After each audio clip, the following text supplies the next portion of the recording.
네, 어떻게 하면 건강하고 행복하게 오랫동안 이어갈 수 있을지 그 해법을 찾아드리는 시간입니다. 여러분의 건강한 매일을 책임지고 있는 건강주치 365 문 열었습니다. 전 여러분의 건강 헬퍼 손유빈입니다. 요즘 날씨를 보면요, 점점 더 더워지고 또 길어지고 있는 여름을 실감을 할 수가 있는데요. 이런 날씨가 건강에 적신호가 켜지는 계절이라고 합니다. 실제로 폭염 기간에는 심혈관 질환 그리고 호흡기 질환의 사망률이 각각 7%, 11%까지 올라간다고 하는데요. 여름철에 무더운 질환들, 여름철 이 무더운 날씨에 취약해질 수 있는 질환들 어떻게 예방하고 치료를 해나갈 수 있는지 저희 건강주치 365에서 함께 살펴보시기 바라겠습니다. 저희는 생방송으로 여러분과 함께하고요. 오늘도 여러분들이 방송을 보시면서 좀 궁금한 내용이 나왔는데 나도 혹시 이 질환에 해당이 될까? 이런 부분들 상담을 바로바로 나눠보실 수 있습니다. 서울 지역이고요. 02-3772-9433, 02-3772-9459번 열려 있고요. 문자로도 상담을 나눠보실 수 있습니다. 100원의 정보 이용료가 드는 샵 3772번으로 궁금한 내용 적어서 보내주시면 저희가 상세하게 상담 도와드리도록 하겠습니다. 그리고 방송 중에 참여하시는 분들 가운데서 저희가 선정을 해서 소정의 상품도 준비가 되어 있으니까요. 여러분의 많은 참여 부탁드립니다. 네, 오늘 건강주치 365 본격적으로 시작을 해보도록 하겠습니다. 오늘 함께해 주실 원장님 화면으로 함께 만나보시죠.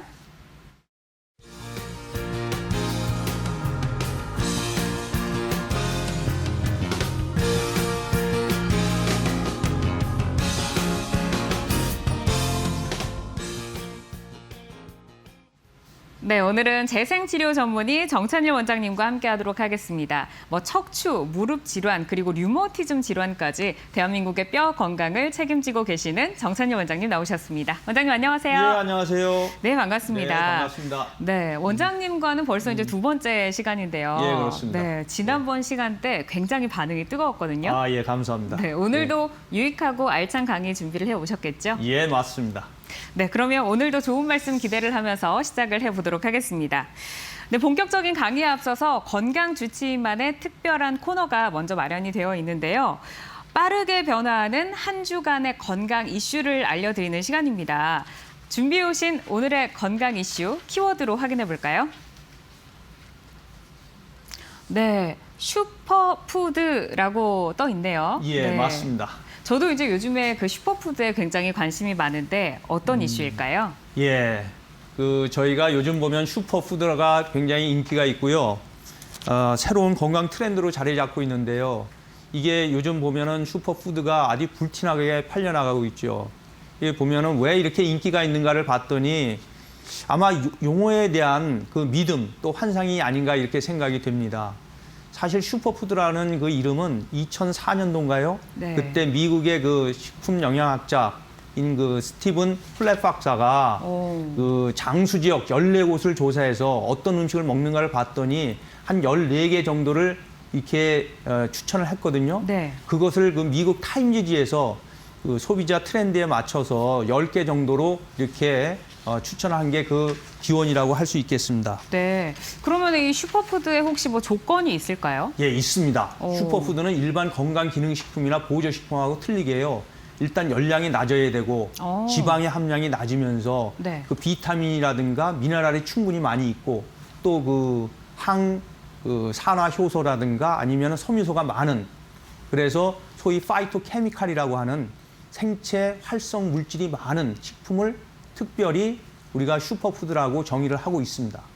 그래서 그렇게 되면은 어떤 효과가 있느냐면 우리 몸의 그 면역을 활성화시키면서 네. 산화 능력을 향상시키게 되는, 그래서 우리 몸의 어떤 노화 방지라든가 암 발생을 억제하는 그런 효과를 갖는 그런 식품을 말씀할 수 있겠습니다. 네, 지금 이제 말씀을 들어보니까 열량도 낮고 지방도 낮은 것도 마음에 드는데 뭐 면역력도 활성화되고 예, 굉장히 맞습니다. 좋은 것 같아요.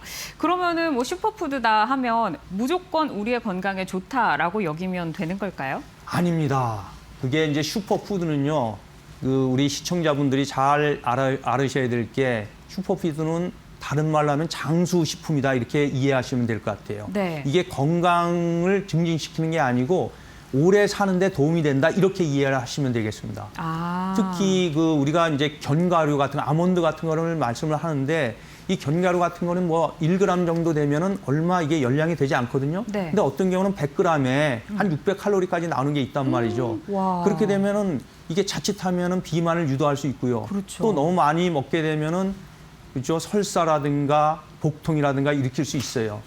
또 미국에서도 그 시금치를 그 어린 아이들한테 추천을 해가지고 하는데 이 시금치 성분에는 옥살산이라고 하는 성분인데 이게 신장 결석을 유발할 수 있습니다. 아하. 그래서 또 이 시금치에는 베타카로틴이라고 하는 우리가 당근에 많은 베타카로틴 이 성분이 조심스럽지만은 폐암을 유발할 수 있는 원인 물질이 아닌가 이렇게도 생각이 되거든요. 네. 그래서 장수식품이라고 하는 이 슈퍼푸드에 좀 주의를 기울일 필요가 있습니다. 네. 뭐 이제 시금치라고 하면 사실 그 말씀하셨듯이 미국에서는 뭐 어린아이들에게 권장하기 위해서 우리에게 유명한 그 만화 영화까지 맞습니다. 있잖아요. 예, 맞습니다. 네, 근데 뭐 그렇기는 하지만 어쨌든 과유불급이다 하는 이 부분을 기억을 하시면 좋을 것 같습니다. 네, 예. 지금까지 건강 이슈 전해드렸습니다. 네, 저희는 이제 생방송으로 여러분과 함께합니다. 오늘은 무더운 날씨에 취약해질 수 있는 뇌혈관 질환에 대해서 살펴볼 텐데요. 저희에게 방송 중에 궁금한 내용 있으실 때는 언제든지 전화와 문자로 참여를 해보실 수 있습니다. 서울 지역 02-3772-9433번, 02-3772-9459번 열려 있고요. 전화보다는 나는 문자가 편하다 하시는 분들을 위해서 문자도 준비가 되어 있습니다. 100원의 정보 용료가 드는 샵 3772번으로 궁금한 내용 적어서 보내주시기 바랍니다.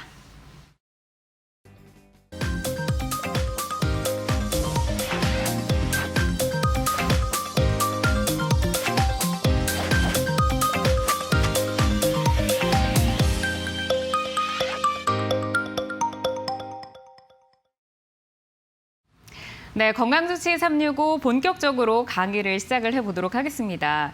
오늘 들려주실 이 강의는 우리의 생명과 좀 직결이 되어 있다라고 들었어요. 예, 맞습니다. 네, 어떤 걸까요? 제가 오늘 다룰 주제는 모든 사람이 관심이 있는 뇌 건강에 대해서 제가 말씀을 드리려고 하는데요. 네. 이게 가급적이면은 저희 재미있게 또 유익한 정보가 전달될 수 있도록 노력해 보겠습니다. 네, 알겠습니다. 그럼 이제 오늘의 주제는 뇌혈관 질환이다라고 볼 수가 있을 것 같은데, 예. 보니까는 뭐 뇌혈관 질환이 굉장히 좀 많은 분들이 사망을 하고 계시는 것 같아요. 예. 들어볼까요? 혹시 아시는지 모르겠습니다. 35분에 1명. 이게 무슨 수치인지 아시겠습니까? 35분마다 한 명이 혹시 예. 이게 저희 나라에서 있는 그 뇌졸중으로 인해서 35분에 1명씩 사망하는 그 수치를 얘기하고 있는 거거든요. 결국은 그 돌연사의 가장 큰 원인이 뇌혈관 질환이고 네. 그래서 오늘은 뇌혈관 질환을 어떻게 하면은 좀 예방할 수 있고 치료법은 뭔가 여기에 포커스를 맞춰서 많은 정보를 재미나게 전달하도록 노력해 보겠습니다. 네, 예. 저도 이제 뭐 뇌혈관 질환이 우리의 생명을 좀 위협하는 그런 주범이다라는 이야기는 많이 들어왔지만 오늘 방송을 통해서 또 꼼꼼하게 그 정보들을 챙겨보도록 하겠습니다. 네, 튼튼한 뇌혈관을 통해서 건강한 삶을 원하시는 분들은 저희 방송 오늘 집중을 해주시고요. 방송을 보시면서 궁금한 점 생기실 때는 언제든지 저희에게 전화나 문자로 상담을 나눠보실 수 있습니다. 서울 지역 02-3772-9433, 02-3772-9459번 열려 있고요. 샵 3772번으로 문자 보내주셔도 참여를 해보실 수 있습니다. 사실 뭐 우리가 어렸을 때부터 정말 아기였을 때부터 머리 조심해라 라는 얘기를 정말 수없이 끊임없이 들어왔는데 이 뇌가 정말 많은 기능과 역할을 하고 있다. 정말 중요한 기관이다라고 바로 생각을 할 수가 있습니다. 인체의 다른 장기들에 비해서 뇌가 얼마나 특별한 건가요? 예. 제가 뇌가 다른 기관하고 틀리게 특별한 점을 제가 딱 2가지만 말씀드릴게요. 오, 네. 예. 첫 번째는 뇌는 보통 그 간이 좋아지면은 해독 기능이 좋아지거든요. 네. 그 장이 좋아지면 소화가 잘 됩니다. 뇌가 좋아지면은 본인의 삶이 바뀔 수 있습니다. 오. 또 하나는 다른 장기들은 나이가 들수록 점점 기능이 떨어지는데요. 네. 뇌 같은 경우는 나이가 들수록 오히려 기능이 좋아질 수 있다. 오. 이 2가지. 뇌가 바뀌어야 내 삶이 바뀔 수 있고 네. 오히려 나이가 들수록 뇌 기능은 좋아질 수 있다. 이 포커스를 꼭 기억해 두시고 제 말씀을 이어가 보도록 하겠습니다. 네. 이어서 뇌의 특징인가요? 예. 뇌에는 어떤 특징이 있느냐 하면요. 뇌세포는 보통 무게가 1에서 2kg밖에 안 돼요.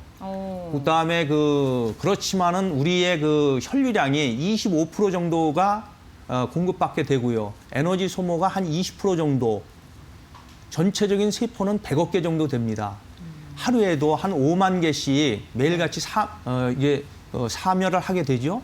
그래서 한 70대가 되면 10% 정도 감소하게 되고요. 네. 그렇지만은 나이가 들수록 세포끼리 서로 연결이 되면서 한 1조 정도까지의 그 뇌세포가 서로 연결되어 있는 그런 특별한 기능을 하게 되겠습니다. 다음 그림이 이렇게 뇌세포가 연결이 되어 있는 예. 듯한 뭐 그런 모양인 것 같아요. 예, 맞습니다.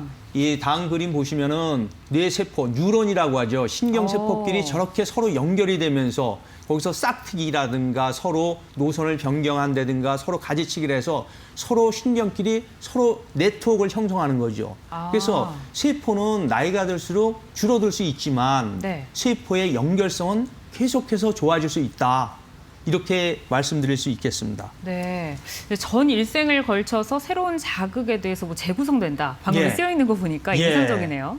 그렇습니다. 그것을 우리는 뇌의 가소성이다 이렇게 말씀드리는 거거든요. 네. 영어로는 그 플라스티시티라고 하는데요. 플라스틱처럼 항상 변형이 될 수 있다 이렇게 이해하시면 될 것 같아요.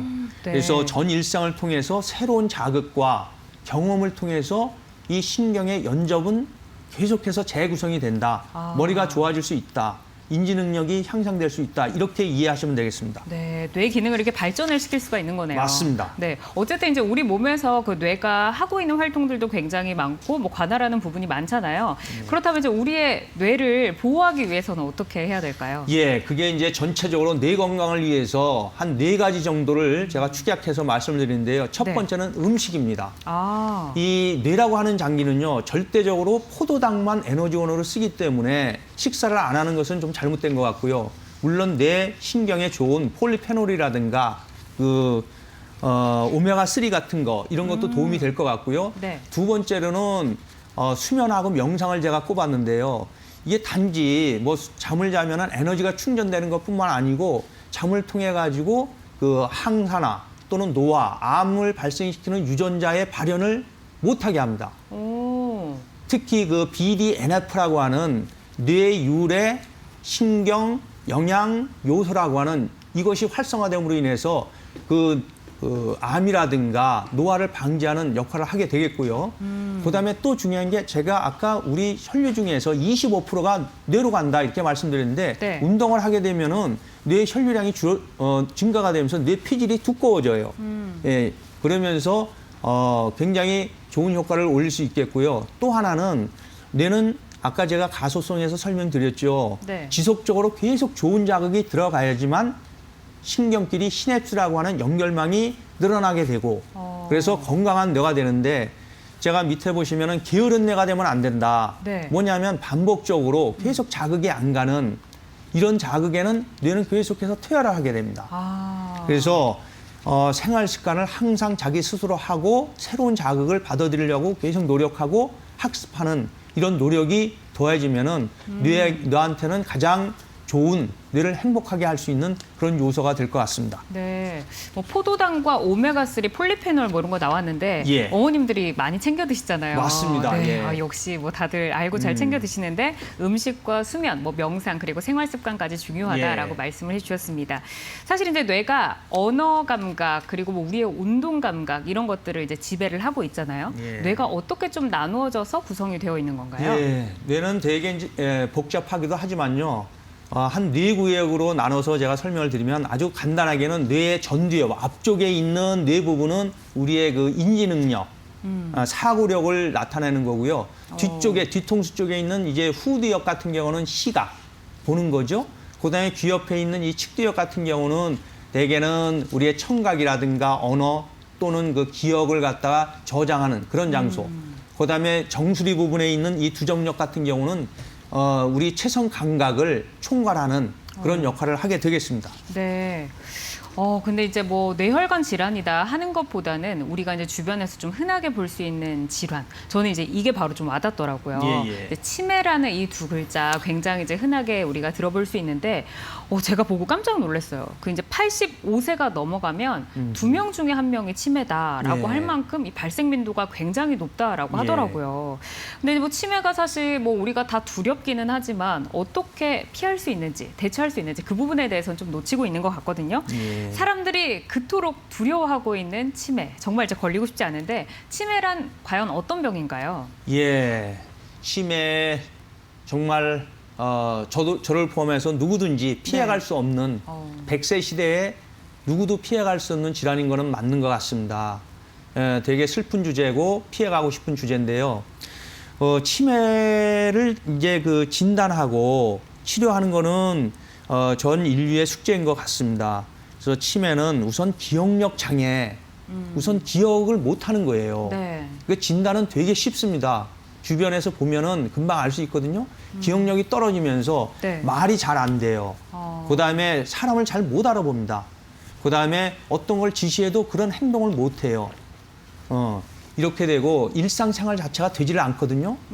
그다음에 치매 척도 검사라고 해서 그 이제 이 설문지 검사를 하면은 쉽게 알 수 있고 네. 또는 MRI 촬영을 하게 되면 뇌가 이렇게 쪼그라들어 있어요. 위축이 돼 있는 거죠. 기능을 못 하는 겁니다. 네. 그다음에 뭐 더 정밀하게 하자면은 이제 페트 검사라고 해서 뇌 혈류량을 보는 검사. 또 아까 말씀드린 뇌는 포도당만 에너지를 쓰기 때문에 포도당 대사 능력이 떨어져요. 쓰지를 못하는 거죠. 있어도 기능이 떨어졌으니까. 그래서 진단 자체는 뭐 어려움이 없을 것 같습니다. 네. 이제 뭐 진단에는 어려움이 없다라고 하셨지만 사실 이제 치매 중에서 알아보지 못하는 거, 예. 사랑하는 사람과 가족을 알아보지 못한다라고 하면 굉장히 좀 슬픈 일이 될 것 같습니다.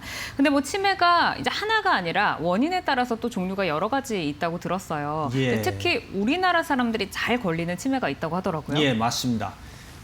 치매는 뭐 종류도 많고요. 굉장히 여러 가지로 나눌 수 있는데 제가 딱 2가지만 오늘 말씀드릴게요. 물론 그 우울증으로 인한 가성치매라는 것도 있어요. 네. 또 흔하게는 뭐 항생제라든가 항암제, 뭐 항콜린제, 심지어는 어떤 혈압약까지도 그런 데서 유래가 되는 그 약물성 치매도 있어요. 그러니까 이런 거 빼고 그냥 네. 가장 흔히 볼 수 있는 거는 한 50% 정도가 알츠하이머성 치매라고 하는 거거든요.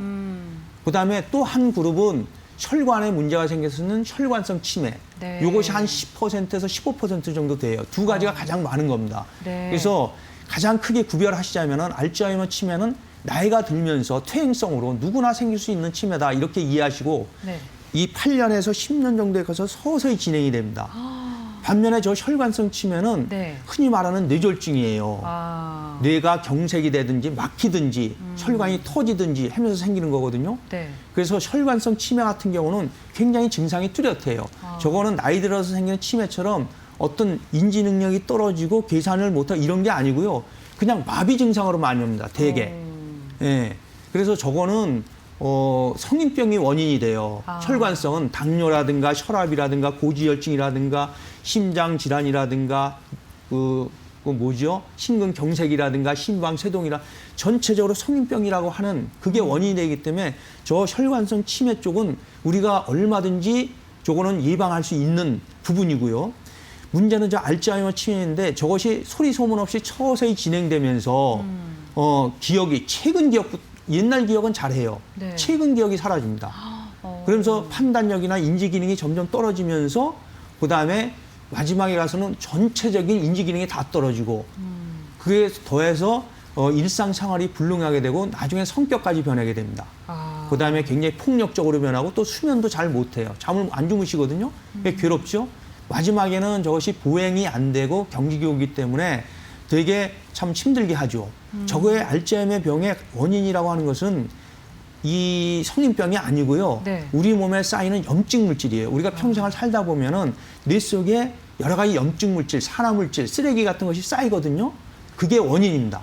그래서 이게 되게 중요한 개념이에요. 알츠하이머 치매는 나이가 들면서 우리 몸의 노폐물이 머리에 축적돼서 생기는 병이다. 네. 혈관성은 혈관이 안 가서 막히거나 터져서 생기는 거다. 이렇게 생각하면 좋을 것 같고요. 네. 제가 여기서 한 가지만 더 짚어드릴 거는 알츠하이머 치매 중에서 대부분은 노년에 생기는 건데요. 65세 이상.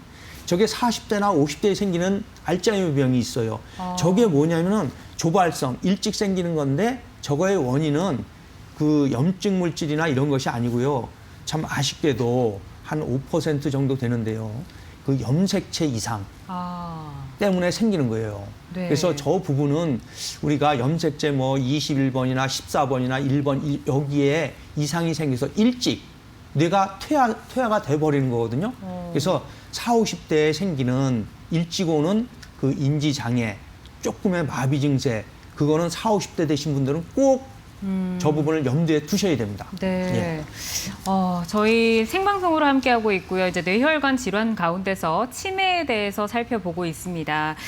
사실 이제 치매가 걸렸을 때 많은 분들이 궁금해 하시는 게 예방을 하지 못해서 이제 걸리게 되면 과연 이거 치료할 수 있을까? 이 부분 좀 궁금하실 것 같아요. 어떻게 좀 이 알츠하이머 치매 그리고 뇌졸중 치료가 가능하다고 보시나요? 예. 이 감이 가능하다. 이렇게 제가 오늘은 희망을 드리겠습니다. 왜냐하면 아까 말씀드린 그 혈관성 치매 같은 경우는 성인병이기 때문에 원인이 명백하거든요. 네. 그래서 고혈압이라든가 뭐 심장병, 고지혈증, 과음 안 하면 되겠고, 뭐 우울증 있으면 치료하면 되겠고, 두부 손상이 있으면 피하면 되겠고, 뭐 운동도 하면 되겠고, 또 다 좋습니다. 그다음에 알츠하이머 원인이 아까 제가 뇌에 그 염증 물질이나 산화 물질, 쓰레기처럼 쌓이는 거다. 그렇게 말씀드렸는데 그럴 때 우리가 좋은 방법이 있죠. 뇌 건강에 좋은 아까 슈퍼푸드에서 말씀드린 그런 물질이라든가 건강 보조식품, 오메가3 같은 거, 이런 거, 또는 DHA라든가 EPA 같은 이런 물질들, 아마시, 올리브유 같은 거 충분히 드셔주면은 뇌 건강에 도움이 될 것 같고요. 또 운동을 통해서 뇌 혈류량을 충분히 공급해 주게 되면은 당연히 뇌가 활성화될 것 같습니다. 네. 그러면 치료는 어떻게 좀 해나갈 수 있을까요? 그래서 이 치료 방법은요, 크게 한 4가지 정도 기존에 있는 거는 있습니다. 우선은 약물요법이죠. 뇌라고 하는 거는 신경끼리 연결이 되기 위해서는 아세틸콜린이라고 하는 그 신경 전달 물질이 있는데 이것을 우리 몸에서 마냥 나오게 하면 안 되고 이것을 파괴를 안 시키게 하는 아세틸콜린이 잘 유지될 수 있게 하는 그런 약물들을 우리 치매에서 알츠하이머 치매병에서 아주 흔히 많이 쓰는데요. 이 약물 같은 경우에 조금 문제가 있어요. 뭐냐면 경증 아주 초기 단계에서는 잘 듣습니다. 6개월에서 한 2년까지는 잘 들어요. 근데 이게 점점 진행이 되게 되면 거의 안 듣거든요. 그러면 두 번째 약물인 NMDA 수용체 차단제라고 제가 적었는데 쉽게 얘기하면 뇌는 이렇게 안정된 상태로 있어야지 되게 흥분된 상태로 있으면 뇌가 이게 손상을 받게 돼요. 그래서 뇌가 안정된 상태로 있게 하는 그런 약물이에요. 메만틴이라고 하는데 좀 더 이제 진행된 중증에서 쓰게 되고요. 또 하나는 우리가 이미 이제 치매가 진행이 돼서 여러 가지 문제가 생기게 되면 그 기억력 훈련이라든가 인지 훈련, 진압력 훈련 이런 거 언어 치료 이런 걸 통해서 우리가 치료할 수 있겠고 또 하나는 아까 말씀드린 치매가 진행되게 되면 성격이 변하면서 굉장히 초조한 행동을 보이고 그다음에 폭력적으로 변하거든요. 그래서 정신 행동에 대한 치료를 하면 될 것 같아요. 제가 마지막으로 5번째 줄기세포라고 하는 저 테마를 넣었는데요. 이것이 아마 치매 치료의 하나의 희망이 아닐까 생각이 됩니다. 조금 후에 줄기세포에 대해서는 좀 더 자세히 설명을 드려보겠습니다. 네, 알겠습니다. 건강주치 365 뇌혈관 질환에 대해서 살펴보고 있습니다. 특히 이제 치매 어떻게 좀 치료를 해 나갈 수 있을지 간략하게 좀 치료법을 짚어주셨는데요. 저희와 방송을 함께 보시면서 치매 그리고 뇌혈관 질환에 대해서 궁금한 점 있으실 때는 언제든지 전화와 문자로 상담을 나눠보실 수 있습니다. 저희가 왼쪽 상단에 고지가 되고 있거든요. 서울 지역 02-3772-9433, 02-3772-9459번 열려 있고요. 샵 3772번으로 문자 보내주셔도 저희가 상세하게 상담 도와드리도록 하겠습니다. 저희 방송은 건강상식에 도움을 드리는 프로그램으로 방송 중 알려드리는 정보만을 믿고 치료 결정을 내리지 말아야 하며 전문의와의 충분한 상담을 통해서 치료를 해 나가셔야 한다는 점 유의해 주시기 바라겠습니다.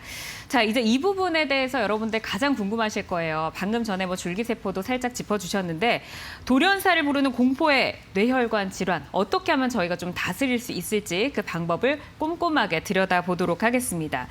이제 줄기세포에 대해서 이제 좀 궁금하신 분들 있으실 것 같아요. 예. 이제 현대의학에서 뭐 좀 실행되고 있는 치료 방법일 것 같은데 우선 뇌혈관 질환의 치료 방법 어떤 것들이 있는지 먼저 살펴볼까요? 예, 뇌혈관 질환의 이제 치료 방법이 아까 이제 잠깐 말씀드렸지만은 식이요법부터 음식부터 시작해서 운동요법, 재활요법, 행동치료요법, 줄기세포까지 제가 좀 말씀을 드렸고요. 네. 특히 우리가 이제 약물 중에서 아세틸콜린을 갖다가 분해를 억제하는 약이라든가 이런 말씀을 좀 드렸던 것 같고 또 식품 중에는 이 비타민 E, 특히 슈퍼푸드에서 많은 아몬드에 비타민 E 성분이 있거든요. 이것이 일반적으로 저희가 이제 드시기에는 좋을 것 같고 많이들 아실 거예요. 혈액순환을 개선하는 은행잎 액기스라고 하는 네. 징모로 시작되는 그런 물질들도 도움이 될 것 같아요. 또 더불어 반드시 운동을 해 주셔야 됩니다. 마지막 단계는 결국은 이 모든 근육이 경직이 와서 거의 활동을 못하는 보행불능 상태가 되기 때문에 운동을 통해서 뇌 혈류량도 좀 개선시키고 네. 또 우리가 뇌에 좋은 BDF라고 하는 그런 물질들도 좀 나오게 하면서 또 운동 기능을 향상시킴으로 인해서 우리가 기분도 좀 좋아지고 수면 장애가 있거든요. 네. 그렇게 될 것 같아요. 줄기세포를 말씀드렸는데 한마디로 요약하면 줄기세포는 혈관을 강화시킬 수가 있어요. 그다음에 혈관을 재생시킵니다. 네. 그래서 궁극적으로는 우리가 뇌 혈관을 질환을 예방하는데 상당한 도움이 될 수 있다 이렇게 말씀드리겠습니다. 그러니까 이제 줄기세포 같은 경우에는 우리가 혈관이 약해져 있는 것을 재생시키거나 강화할 수 있다. 예. 네, 그렇게 말씀을 해주셨습니다. 지금 많은 분들이 이제 줄기세포에 대해서 궁금하다고 전화가 많이 들어오고 있는데 먼저 줄기세포의 개념 먼저 들어볼까요? 예, 줄기세포라고 하는 것은 저희가 흔히 만능세포라고 얘기를 하거든요. 손상된 인체의 세포나 조직을 재생시켜서 기능을 회복시키는 재생의학 분야의 하나의 치료 모델로다가 자리 잡는데요. 그 핵심이 되는 것은 자가줄기세포를 채취를 해서 주입을 하게 되면 신경세포가 재생이 되고 그 신경세포가 뇌에서 발생할 수 있는 여러 가지 증상을 개선할 수 있고 합병증을 예방하는데 상당한 도움이 될 수 있어요. 네. 줄기세포는 만능세포인데 특징이 4가지입니다. 전혀 분화되지 않는 무슨 세포로든지 분화될 수 있는 미분화세포고요. 또 여러 가지로 분화할 수 있는 능력을 가지고 있고 스스로 줄기세포가 될 수 있는 자기 복제 능력이 있어요. 또 하나는 우리 몸에 여러 병소가 있으면 병변이 있으면 그곳을 내비게이션처럼 알아서 똑똑하게 찾아가는 그런 기능이 있습니다.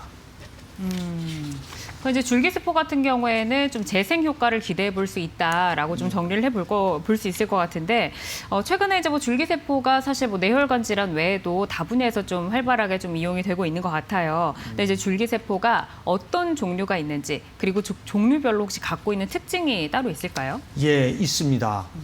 줄기세포는 있는 위치에 따라서 또 우리가 채취할 수 있는 부위에 따라서 종류도 다양하고 그 효능도 좀 틀린데요. 네. 대개는 줄기세포는 아주 반복적으로 지속적으로 분화할 수 있는 세포고 그 세포는 다양한 특징을 갖게 되지요. 특히 혈구세포, 적혈구나 백혈구로 될 수도 있고 심장으로도 될 수도 있고 근육으로 될 수도 있고 간도 될 수 있고 이런 여러 세포로 분화될 수 있는 그런 특징을 가지고 있습니다. 특히 우리가 할 수 있는 정맥으로 주사할 수 있는 자가줄기세포 이런 거 같은 경우는 우리의 혈액 속에서 채취를 해서 쓸 수 있겠고요. 골수에서 채취할 수 있는 거는 우리가 근육 질환이라든가 또는 무릎같이 이런 근골격계에 유용하게 쓸 수가 있을 것 같습니다. 네. 또 뭐 지방 같은 경우는 우리가 피부 미용 쪽에서 충분히 지방 유래 줄기세포를 이용할 수 있을 것 같고요. 네. 예. 현재 이제 뇌혈관 질환과 관련해서 치료법 줄기세포 살펴드리고 있는데요. 좀 많은 분들의 전화가 지금 밀려들고 있어서 시청자 한 분과 잠시 전화 연결을 해보도록 하겠습니다. 네, 전화 받아볼까요? 여보세요? 여보세요? 네, 안녕하세요. 네, 안녕하세요. 네, 선생님. 시청자님 어떤 부분이 네. 좀 궁금하신가요? 제가 이제 나이가 있다 보니까 치매나 이런 거에 굉장히 걱정스러움이 많았어요. 네. 근데 아까 방송 쭉 들어보니까 뭐 음식에 관한 거, 뭐 이렇게 운동 강한 거 이런 거 하면 좋다고 하셨는데요. 네. 그 줄기세포가 이런 치료를 하게 되면 그 치매에 어떻게 얼마나 좋은가요? 저희가 이제 네. 우선은 지금 살펴드리고 있지만 또 궁금한 점 원장님 좀 풀어주실까요? 예. 네, 선생님 안녕하세요. 네. 하여간 그 치매의 줄기세포가 얼마큼 효과가 있을까인가 네. 그거에 대한 것은 이제 조금 더 방송을 이제 지켜보면은 네. 제가 거기에 대한 이제 근거 있는 그 논문 자료를 제가 제시해 드릴 거고요. 네. 결론적으로 말씀드리면 네. 아마도 기대 이상으로 상당한 희망을 줄 수 있겠다. 이 말씀을 꼭 그래요? 드리고 싶어요. 물론 네. 제가 기존에 이제 집어줬던 음식이라든가 여러 가지 네. 우리가 기존 의학에서 했던 네. 그런 치료법들은 기본적으로 하시고 거기에 부과돼서 줄기세포가 아마도 상당한 도움이 될 수 있을 것 같다는 개인적인 견해를 가지고 있습니다. 그러세요. 시청자님 혹시 지금 이제 가족분들 가운데서 치매로 네. 조금 어려움을 겪고 계신 분이 계신가요? 네, 저희 가까운 친척분 중에 네. 지금 이제 연세가 76 정도 되셨거든요. 근데 한 10년 전부터 알츠하이머 네, 이게 와가지고 굉장히 지금 고생을 하고 계세요. 네. 네, 그래서 네, 저희는 뭐 알츠하이머가 뭐고 뭐 그냥 치매가 뭐고 그냥 다 치매인 줄 알았거든요. 근데 그게 아니라고 하셔서 네네. 네, 그래서 지금 이제 그 안타깝게도 이제 네. 우리 친척분이 앓고 있는 네네. 것은 그 퇴행성. 나이가 들면 누구나 생기는 네. 가장 흔한 알츠하이머 네. 노인성으로 온 것이고 네. 그 정상적인 이제 경과가 8년에서 10년 정도를 보고 있어요. 네, 네, 치료를 얼마나 관리를 하느냐에 조금 늘어날 수는 있지만은 네. 변함없이 네. 첫 단계부터 시작해서 그러니까요. 마지막 단계까지 진행이 돼요. 처음에는 네. 보통 내가 이제 서랍 속에 넣어 있는 내가 수표가 어디 갔지? 내 책이 네. 어디? 이거부터 시작해 가지고 이제 조금 진행되면은 자기 이제 그 이 모양 자기 옷 관리라든가 이런 것도 좀 잘 안 되고 또 네. 사람도 못 알아. 마지막에는 이제 거동이 불편하게 되는 단계까지 가거든요. 네. 그래서 네. 저희 치료의 목표는 네. 이 진행 과정을 조금 그걸 역전은 못 시켜도 네. 좀 느리게 해보자. 진행을 네. 억제해보자. 그러려면은 세포가 증식이 돼야 되거든요. 네, 네. 우리가 없어진 노화돼서 없어진 그 세포를 넣어줘야 돼요. 제가 조금 비유가 맞는지 모르지만 모발 이식을 제가 예를 들어보면은 네. 그렇죠? 네. 머리가 없으면은 그 좋다는 거 많이 써봐도 가장 확실한 건 어때요? 모발 이식입니다. 네, 그렇죠. 네, 그렇습니다. 새로운 세포를 넣어줘야 돼요. 신경세포가 나이가 들면서 없어진 퇴행성 관절염에 생기면 연골이 닳아서 없어진 경우는 연골을 재생시켜야 되는 거거든요. 네, 네. 노인성으로 돼서 퇴행성으로 와가지고서는 뇌세포가 없어진 건 넣어줘야 돼요. 그게 줄기세포라는 말씀이에요. 그래서 그래요? 상당한 희망이 네. 있는 거고 네. 물론 아직도 저희가 많은 데이터를 모아야 되고 임상적인 경험을 축적해야 되지만 분명히 어떤 희망의 메시지를 주는 것만은 분명한 것 같습니다. 아유, 예. 감사합니다. 그러면 이제 시청자님 이제 친척분이 이제 네. 지금 7년 정도 되셨다고 하셨잖아요. 네, 네. 네, 그러면 지금 원장님 혹시 7년 정도 앓고 계신 치매 환자분께도 줄기세포 치료가 희망이 있는 건가요? 예, 있습니다. 아, 왜냐하면 네, 네. 왜냐하면 네. 결국은 우리 이제 암세포 같은 것도 예를 들면은 네. 상당히 증식이 되다가 보면 어느 순간 무작정 증식이 되는 게 아니거든요. 네. 어느 순간 조금 스탑되는 그 시기가 있어요. 네. 근데 대개 이제 많이 증식되고 지나갈수록 그것이 이제 멈추는 경향이 있거든요. 네. 그래서 어느 단계에서 치료하는 바가 중요한데 마지막 단계라도 우리의 목표는 결국은 일상생활 정도, 그렇죠? 네. 회복하고 네. 크게 도움 안 받고 본인이 할 수 있는 일 정도에서 멈춰주기를 희망하는 거잖아요. 그러죠. 그렇죠? 그럼 예. 최고죠. 그래서 그것을 할 수 있는 것이 줄기세포가 많은 도움을 줄 수 있을 것 네. 같습니다. 알겠습니다. 우선 시청자님 전화 주셔서 감사드리고요. 네. 저희가 이제부터 그 줄기세포의 치료법에 대해서 조금 더 꼼꼼하게 짚어드릴 테니까 저희 네. 방송 함께 하시면서 많은 도움 얻어가셨으면 좋겠습니다. 감사합니다. 감사합니다. 예, 네. 계속해서 이제 줄기세포를 조금 더 들여다보도록 하겠습니다. 이제 줄기세포의 종류와 특징을 살펴보고 있었는데 두 번째 자료 화면부터 좀 설명을 들어볼까요? 예. 그 줄기세포가 우리가 그 줄기세포라고 하는 것만 있는 건 아니고요. 사실 줄기세포를 추출하게 되면 거기에 여러 가지 한 5가지 성분이 있게 돼요. 가장 이제 중요한 것은 저희가 이거 채취하는 저 이제 기계인데요. 살아있는 거거든요. 세포는 살아 있어야 들어가서 살지. 죽은 네. 나무를 심어봐야 그거는 뭐 꽃이 피지도 않고 그쪽 잎도 안 나요. 살아 있는 거를 추출하는 게 가장 중요한 거예요. 그래서 저 추출하는 기계가 뭐 특허도 있고 저 기계 성능에 따라 가지고 사실은 죽은 세포를 추출하는 거냐, 네. 산 거를 추출하는 거, 생존율이죠. 얼만큼 저 기계에서 생존율이 높게 살아있는 걸 채취하는가. 물론 개수도 중요해요. 줄기세포 개수도 중요하지만은 네. 얼만큼 살아있는가가 더 중요하고 대개는 저것이 식약처에서 인정받은 추출 기계로 저희가 이제 추출을 해서 사용하게 됩니다. 그러니까 뭐 우리가 그 유산균 얘기할 때 살아있는 게 중요하다 하는 것처럼 맞습니다. 이 그래서 막 캡슐 같은 데도 넣고 그러죠. 그러니까 결국은 살아있는 상태로 이식을 해야 된다라는 네, 말씀이시죠. 예. 근데 이제 줄기세포 추출이다. 그리고 이제 기계도 있고 이렇게 나오다 보니까 좀 약간 복잡한 그 과정이 아닐까 하는 생각이 드는데 줄기세포를 어디에서 채취를 해가지고 어떻게 좀 시술을 하는 건가요? 저희가 이제 가용할 수 있는 이제 줄기세포는 잠깐 저번에도 말씀드렸는데요. 이게 가장 흔한 것이 우리가 혈액에서 추출할 수 있고요. 그다음에 자기 골수에서 추출해서 이제 시술을 하는 거가 이제 원칙으로 하고 있어요. 물론 지방에서도 할 수 있습니다. 저 개인적으로는 이제 주로 골수에서 또는 좀 여의치 않으면 혈액에서 추출해서 지금 저 그림에서 보이는 게 경동맥을 통한 시술 방법인데요. 네. 골수나 혈액에서 추출한 줄기세포를 그 경동맥이라고 하는 그걸 통해 가지고 뇌혈관이라든가 안면신경으로 우리가 주입하고 있는 이제 그런 모습이죠. 그래서 줄기세포는 뛰어난 재생력을 가지고 있기 때문에 뇌질환 예방과 완화에 상당한 도움이 될 수 있어요. 또 중요한 것이 우리가 BBB라고 하는 네. 그 뇌혈관 장벽을 통과해야 되거든요. 어떤 분들은 조금 좀 의심을 갖는 분들이 있어요. 그러면 저게 그 장벽이 있다는데 혈관하고 뇌하고는 장벽이 있어서 못 간다는데 갈 수 있는 거냐? 갈 수 있는 걸로 논문이 나와 있고요. 실제로 환자분이 시술 중에 느낍니다. 네. 저것이 약간 입이라든가 이런 걸 통해서 쭉 뇌 속으로 흘러가는 그 느낌을 환자분들은 말씀을 하시거든요. 그래서 대부분은 줄기세포는 아까 말씀드린 이렇게 유연성이 있기 때문에 충분히 그 장벽을 통과해서 우리가 원하는 뉴런, 신경 쪽으로 가서 충분한 효과를 발휘할 수 있다 이렇게 설명드릴 수 있겠습니다. 네, 현재 이제 줄기세포 치료 방법에 대해서 살펴보고 있습니다. 뇌혈관 질환 그리고 또 많은 분들이 좀 고민하고 계시는 치료에 좀 이렇게 해답 대안으로 좀 떠오를 수가 있다라고 말씀을 해주셨는데 과연 이 줄기세포 이식술이 안전한 시술인가 그리고 근거가 있는가 이 부분도 좀 궁금하거든요. 예, 이제 거기에 대한 자료를 제가 한 2가지 정도 찾아봤는데요. 우선 2019년도 일본의 그 삿포로 의과대학에서 신경과학지에 게재된 논문입니다. 여기서 보면은 뇌졸중이나 척추 손상 환자한테 정맥으로 줄기세포를 주입을 했더니 기능이 회복되었다. 이렇게 발표하고 있거든요. 그 기전을 보면은 미세혈관을 갖다가 리모델링을 해가지고 망가진 뇌혈관을 복원시키고 아까 말씀드린 그 뇌와 혈관의 그 장벽을 통과하는 것을 증명을 했거든요.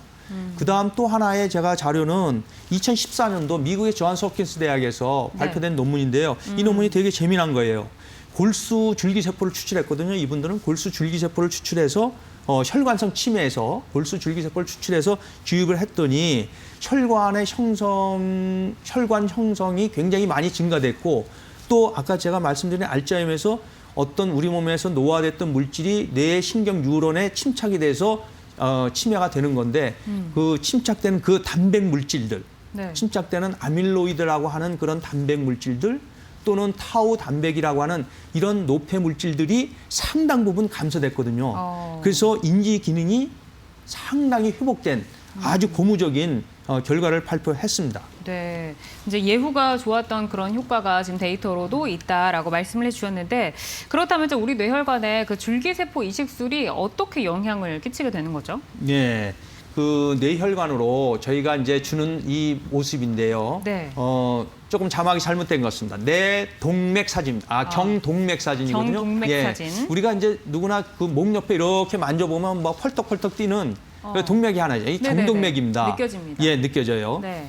근데 그 거기를 통해서 저희가 올라갈 수 심장에서 이제 혈액이 나오면은 이 경동맥을 통해서 전부 다 머리 쪽으로 흘러가거든요. 그래서 그 경동맥에다 주입을 하게 되면은 뇌동맥이라든가 안면 혈관으로 전부 다 올라가게 되겠어요. 그래서 그 대부분이 가는 게 뇌에 필요한 영양분을 공급하고 산소를 공급하는 그 신경세포에 대부분이 전달이 되기 때문에 저희가 저런 경동맥을 통해서 정맥이 아니고요. 동맥을 통해서 우리가 뇌에 있는 신경세포로 줄기세포를 전달을 하게 되는 거죠.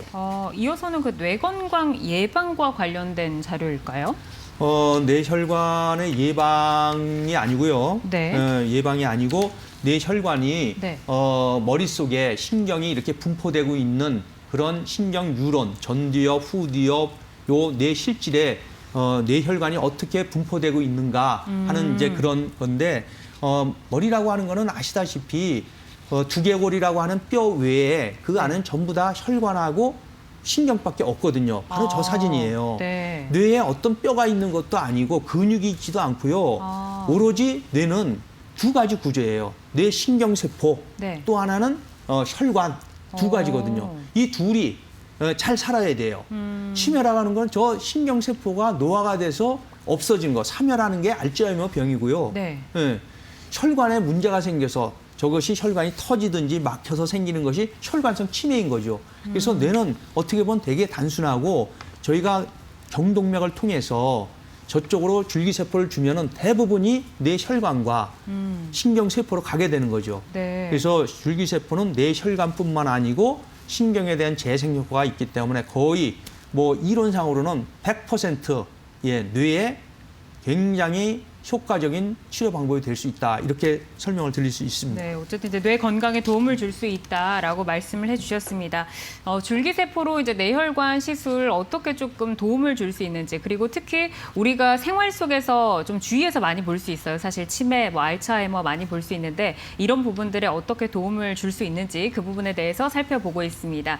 저희 방송은 지금 생방송으로 함께하고 있습니다. 여러분들이 방송을 보시면서 나도 혹시 알츠하이머 증상일까? 혹은 이러한 증상도 줄기세포나 여타 치료로 좀 도움을 받아볼 수 있을까? 이런 부분들이 궁금하시다면 저희에게 전화나 문자로 상담을 받아보실 수 있습니다. 서울 지역 02-3772-9433번, 02-3772-9459번 활짝 열려 있고요. 전화보다는 문자가 편하다 하시는 분들을 위해서 문자도 준비가 되어 있습니다. 100원의 정보 용료가 드는 샵 3772번으로 여러 번 궁금한 내용 적어서 보내주시면 저희가 상담을 나눠드리도록 하겠습니다. 다음으로 좀 준비되어 있는 자료를 보니까 이 뇌혈관 질환, 줄기세포 시술이 어떻게 좀 도움을 줄 수 있는가 이런 부분들이 적혀 있는 것 같아요. 원장님 이 부분도 설명 들어볼까요? 예, 줄기세포 시술이 제가 이렇게 몇 가지 사례들이 이렇게 있는데요. 네. 줄기세포의 시술의 가장 큰 장점은 뇌혈관 질환에서 그 혈관을 재생을 시킬 수 있다는 거.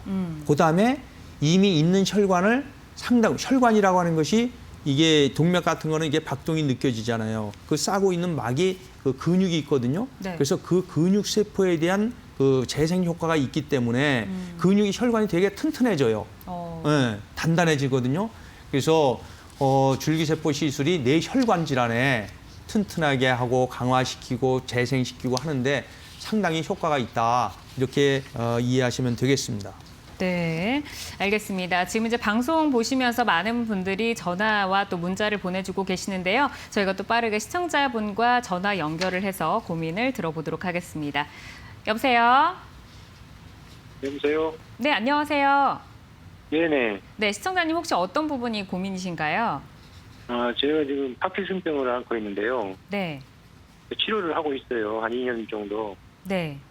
줄기세포 치료를 이런 생각하고 누가 이야기를 해서 치료의 효과가 어느 정도인지를 궁금해서 전화를 드렸어요. 시청자님 지금 나이가 어떻게 되시나요? 쉬운 셋이요. 53이시고 이제 2년 동안 치료를 받고 계시다. 네. 네, 그럼 원장님과 바로 연결을 해드려 보도록 하겠습니다. 예, 시청자분 감사합니다. 네. 제가 오늘 이제 주제는 뭐 맞지는 않는데요. 치매에 대해서 말씀드리고 있는데 사실은 네. 이제 크게 이제 이해를 하자면 우리가 이제 뇌질환, 퇴행성 뇌질환을 얘기했을 때 딱 세 가지, 3대 질환을 얘기해요. 네. 가장 처음이 이게 파킨슨 질환이거든요. 그다음에 네. 두 번째가 이 치매입니다. 그다음에 세 번째가 이 뭐 들어보셨는지 모르지만은 이게 그 루게릭병이라는 게 있어요. 이 세 가지가 대표적인 3대 뇌 질환이에요. 퇴행성 뇌 질환이에요. 그 중에서 제가 오늘은 그 치매에 대해서 알츠하이머성 치매, 혈관성 치매 이렇게 말씀을 드린 거고요. 아마 기회가 되면 제가 파킨슨 질환에 대해서도 따로 이제 말씀을 드릴 기회가 있을 것 같은데요. 그 어떻게 됐든지 간에 전부 다 퇴행성 질환이에요. 파킨슨 질환이라고 하는 거는 역시 뇌 중뇌라고 하는 데서 흑질이라고 하는 그 부분에 도파민 성분이 없어지는 거거든요. 그래서 대부분이 이제 마지막에는 이제 거동이 좀 불편하고, 그렇죠? 손도 떨리는 증상부터 시작해가지고 시작이 되는데, 이게 생각보다는 상당히 종류도 다양하고요. 파킨슨 병하고 파킨슨 증후군 하고는 또 틀리고, 파킨슨 증후군 중에서도 비정형 파킨슨 증후군이라고 해서 굉장히 거기에도 3-4가지 종류가 있어요. 굉장히 분류가 복잡합니다. 이거 왜 이렇게 복잡하게 분류를 하는가 하면은 파킨슨 병이라고 하는 진단된 그 병 이외에 비정형적인 파킨슨 증후군에서는 아직까지 좋은 치료 결과를 못 보여주고 있어요. 그래서 줄기세포가 지금 이렇게 검색을 해보시거나 알아보시면은 파킨슨 병에 대해서는 줄기세포 치료에 정말로 놀라운 효과들이 지금 많이 보고되고 있어요. 그래서 특히 우리가 운동성에 문제가 생기는 파킨슨 병에 대해서는 제가 줄기세포 치료는 감히 강추를 드립니다. 반드시 치료를 줄기세포로 하셔야 될 거라고 생각이 되고요. 기회가 되시면은 조금 여러 가지 가능한 치료법에 대해서, 또 아까 말씀드린 분류에서 어디에 해당되는 질환인가, 병명인가가 상당히 그 예우나 치료 방법에서 조금 틀리거든요. 네. 그래서 다음번 제가 시켜드릴 이 파킨슨 거를 좀 들어주시고요.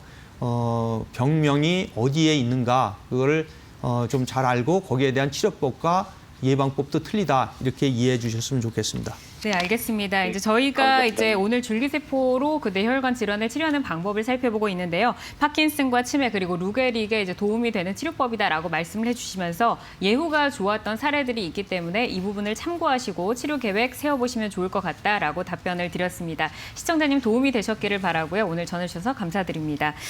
저희가 이제 또 많은 문자들이 들어오고 있어서 문자로 바로 좀 상담을 넘어가 보도록 하겠습니다. 어떤 문자 들어와 있을까요? 네, 5899번님께서 보내주셨는데 60대 어머니를 둔 따님입니다. 어머니가 알츠하이머 치매로 진단을 받고 요양병원에 현재 입원을 해 계시는데 지금 이제 따님을 못 알아보고 있는 상황이고요. 기존 치료 방법 외에 줄기세포 이식술 어머니께 효과가 있을까요? 예, 대단히 안타까운 사연인데요. 네. 사실 60대의 알츠하이머 병, 그리고 지금 거의 요양병원에서 인지도 못하고 알아보지도 못하는 정도, 이렇게 되면요, 이분이 거의 한 50대 정도부터 왔다는 얘기거든요. 그래서 이 단계로 보면은 치매의 거의 마지막 단계라고 생각이 되고, 고도의 인지장애하고 보행장애가 있는 걸로 생각이 되어집니다. 그래서 치료 목표는 어떤 알츠하이머 병을 회복시키는, 거기에 초점을 맞추기보다는 그 합병증을 예방하는 쪽으로, 다시 말씀드려서 요로 감염이라든가 욕창이라든가 감염이라든가 폐렴 같이, 또 낙상이라든가 이런 합병증을 방지할 수 있는데 초점을 맞추는 게 맞을 것 같고요. 물론 이렇게 되면은 대부분이 이제 면역이 문제가 되기 때문에 면역을 증진시키는, 전체적인 건강을 증진시키는 쪽에서 줄기세포는 일부 도움이 될 수 있으리라고 생각이 됩니다. 네, 이제 긍정적인 답변을 주셨고요. 치료 효과는 환자들마다 다를 수 있는 점 꼭 유의를 해주시기를 바라겠습니다. 오늘 뇌혈관 질환에 대해서 알아봤고요. 핵심 치료법 저희가 정리해봤습니다. 화면으로 만나보시죠. 네, 뇌혈관 질병 조기 진단으로 예방적 치료를 하자. 뇌 건강법을 숙지하자. 줄기세포로 뇌를 행복하게 하자.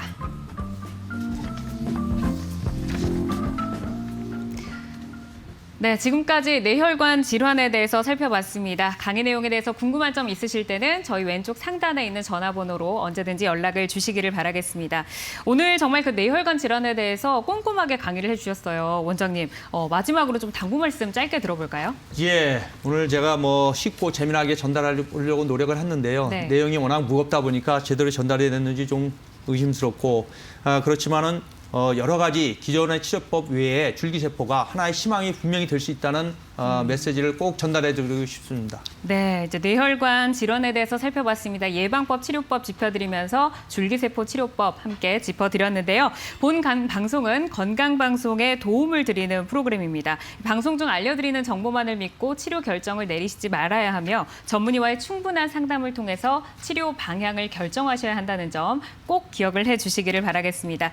건강주치 365 이제는 마칠 시간입니다. 온 국민이 100세 건강 누리는 그날까지 저희가 함께하도록 하겠습니다. 다음 시간에 찾아오겠습니다. 고맙습니다.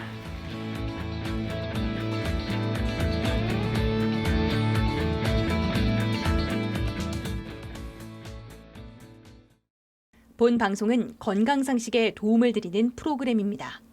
방송 내용 중 알려드리는 정보만을 믿고 치료 결정을 내리지 말아야 하며 전문의와의 충분한 상담을 통해 치료 방향을 결정하시길 바랍니다.